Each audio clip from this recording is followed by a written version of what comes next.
Well, good morning, everybody. Welcome. My name is George Fisher. I'm a medical oncologist, and I should say that I'm glad that everyone's got name tags, because one of my biggest deficiencies is remembering names, so I apologize in advance. When I have a medical record and I walk in a room, I'm pretty good with the person I have to see, but otherwise I'm lost. So my wife knows that. She introduces me to everyone, including my kids, but that's one of my problems. So I apologize if I don't get the name right away. I'll say some more introductory and kind of give you a lay of the land, but I'd like to introduce the person who really made this event happen, Lauren Erb, who is here and was co-sponsored by Stanford and the Carcinoid Foundation. So Lauren's going to tell you a little bit about the foundation. As George said, my name is Lauren Erb, and I'm the Executive Director of the Caring for Carcinoid Foundation. And like George, I'd just really like to welcome you all to really the first ever Caring for Carcinoid Foundation and Stanford University Cancer Center Neuroendocrine Tumor Patient Education Seminar. One of the things about our foundation is we are dedicated to discovering a cure for all neuroendocrine tumor patients. Along the way, our vision is to eliminate the suffering of patients, their families, their friends, and their caregivers.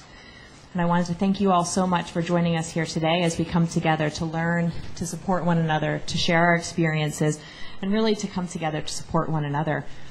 The Caring for Carcinoid Foundation was actually founded by a metastatic carcinoid cancer patient by a woman by the name of Nancy Lindholm.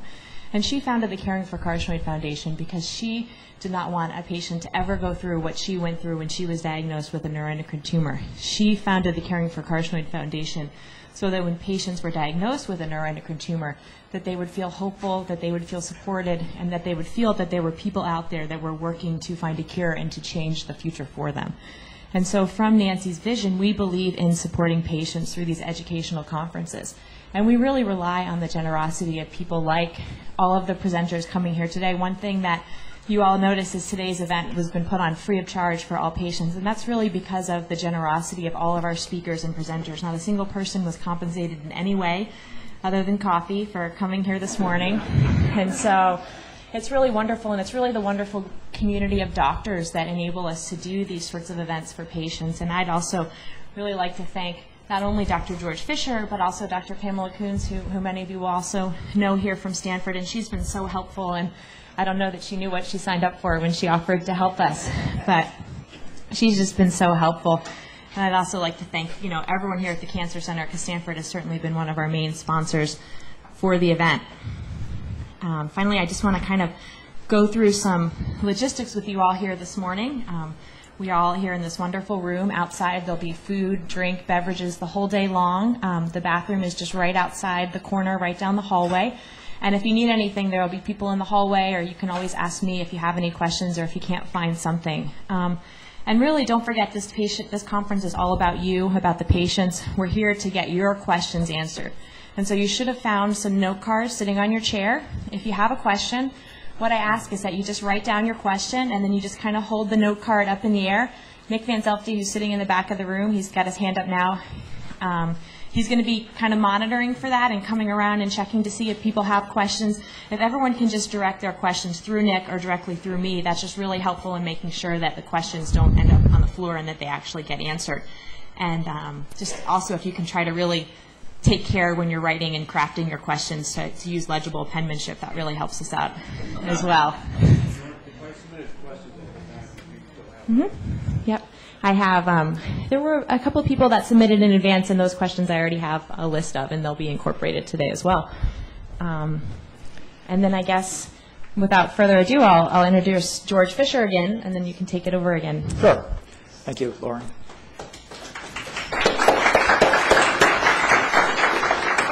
So Lauren already introduced Pam. Pam's my sidekick here. Pam was a fellow in oncology, and I was delighted when she became interested not only in doing research in GI oncology, which is what I do, but she became very focused and interested in this rare set of diseases, neuroendocrine tumors, and she's kind of taken that on as her career aspirations to become one of the experts. She's on the NCI task force as a junior faculty member to oversee all trials in the country going on for neuroendocrine tumors. She's on the NCCN board, which is a group of cancer centers nationwide that helps to develop guidelines for the care of people with different cancers, and she's on the guideline committee for the for neuroendocrine tumors. And so Pam's already poised for success here, and we're just delighted that she's joined us, and she's actually going to lead some of those sessions this afternoon.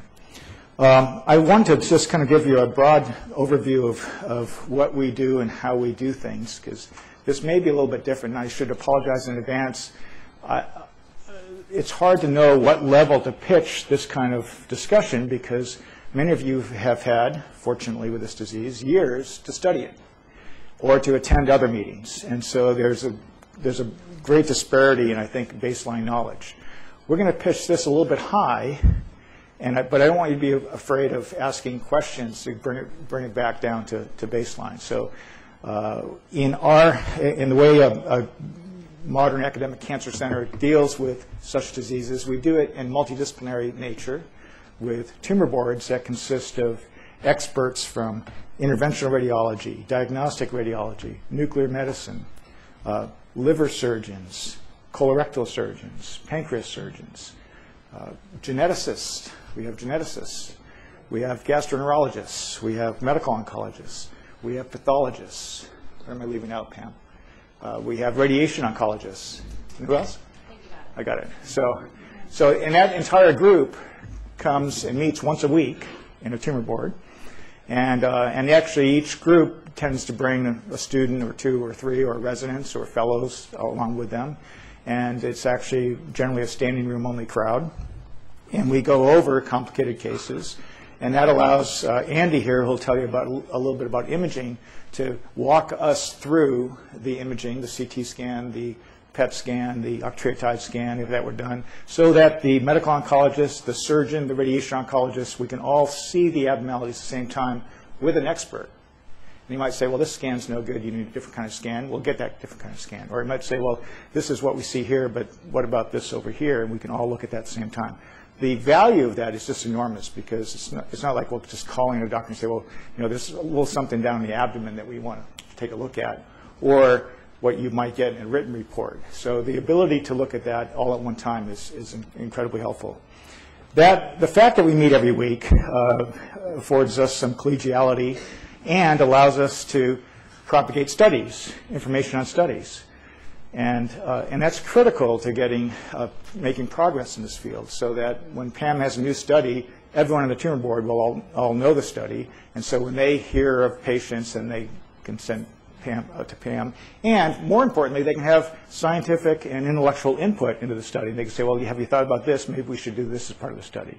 So it's really a tremendous team, and I have great pride in the team that we have, including the nurses and the study coordinators that help take care of our patients on studies. And one shining example of that is that when I asked people to come give a talk today on a Saturday with no pay except for coffee, everyone agreed. And it's just stunning that we get that kind of participation here. So I want to thank all the speakers for coming. And I think with that, I will just go ahead and give you a lay of the land. This morning, we're going to do imaging, pathology, and genetics. So starting off with like a triple punch. I should apologize. Several of our doctors are also on call. Now, the hospital's not that far away, but if they don't show up in time, we're just going to redo the schedule quickly. They've all committed to coming. And then we're going to be spending some time on surgery. We're going to talk about surgery for gastrointestinal problems, surgery for liver problems, and surgery for lung carcinoids, another rare bird. After that, we'll talk a little bit about survivorship and supportive care. And the only non-Stanford speaker here is someone we borrowed to talk about nutrition from UCSF. Our nutritionist, unfortunately, couldn't be here this week, but we're delighted that somebody from UCSF came down and will help us out. Following that, we're going to have clinical syndromes, so of course carcinoid syndrome and other things with a card-carrying neuroendocrinologist. I didn't realize there was such a discipline, but there are neuroendocrinologists, and we have one here at Stanford.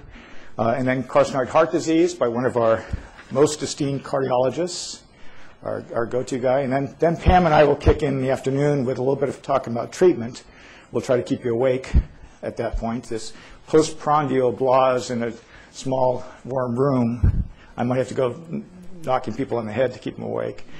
And then we'll have an opportunity to kind of explore how we might take care of patients, or hopefully you'll find that there's actually a plethora of possible ways of approaching this disease, which is both good and bad. It means that there's no one right way, there's no easy cure, but there are lots of different approaches. And then how do you decide among those many approaches, or where do you go?